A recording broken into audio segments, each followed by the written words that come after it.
प्रथम आगमन विधानसभा के प्रत्याशी घोषित होने के बाद अंतागढ़ में आगमन पर हमारे सभी कार्यकर्ताओं की उपस्थिति में जो स्वागत अभिनंदन की, इसके लिए मैं धन्यवाद देता हूँ। और प्रदेश के साथ साथ केंद्रीय नेतृत्व के मुझ पर जो विश्वास व्यक्त करते हुए अंतागढ़ विधानसभा का प्रत्याशी बने, और निश्चित रूप से मैं कह सकता हूँ कि वर्तमान में इन 5 सालों में वर्तमान सरकार के जिन वादों और घोषणाओं के बाद सरकार बनी थी, उसमें कहीं पर भी ये सफल नहीं हो पाई। जनता में जबरदस्त नाराजगी दिख रही है, क्योंकि 9 तारीख से मैं लगातार जिस दिन घोषणा हुई उस दिन बांदे में था, महिला मोर्चा का कार्यक्रम था।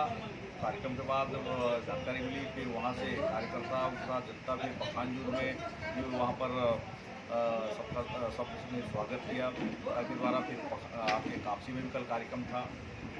मैंने कुल मिला के अपन संगठन के दृष्टि से देखें तो हमारा बांदे मंडल, पखानजूर मंडल, कापसी मंडल हो रहा, आमाबेड़ा मंडल में भी वहाँ कार्यकर्ताओं से बैठक, उसके साथ साथ प्रयास में भी संपर्क हुआ। तो कुल मिला के आज भारतीय जनता पार्टी का बहुत अच्छा माहौल पूरे इस विधानसभा में है, क्योंकि इसका बड़ा कारण है कि 5 साल में भारतीय जनता पार्टी के जो कार्यकाल में 15 साल में जो काम हुए थे, उसके मुकाबले में वो अभी वर्तमान में 5 साल में भूपेश बघेल और अनूप नाग की सरकार के समय ये आप देखें तो कहीं पर भी विकास का काम नहीं हो पा रहा है।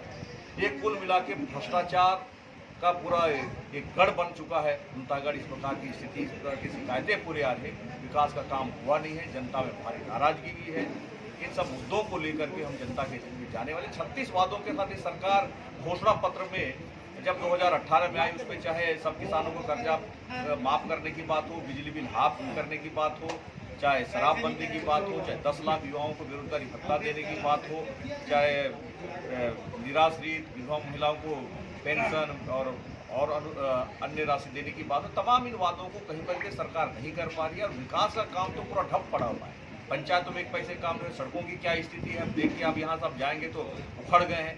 जो पहले सड़क बन चुके थे वही सड़क है, आज तो सड़क में गड्ढे हैं कि गड्ढे में सड़क है, पता ही नहीं चल रहा है। पूरा सड़कें जर्जर हो चुकी हैं।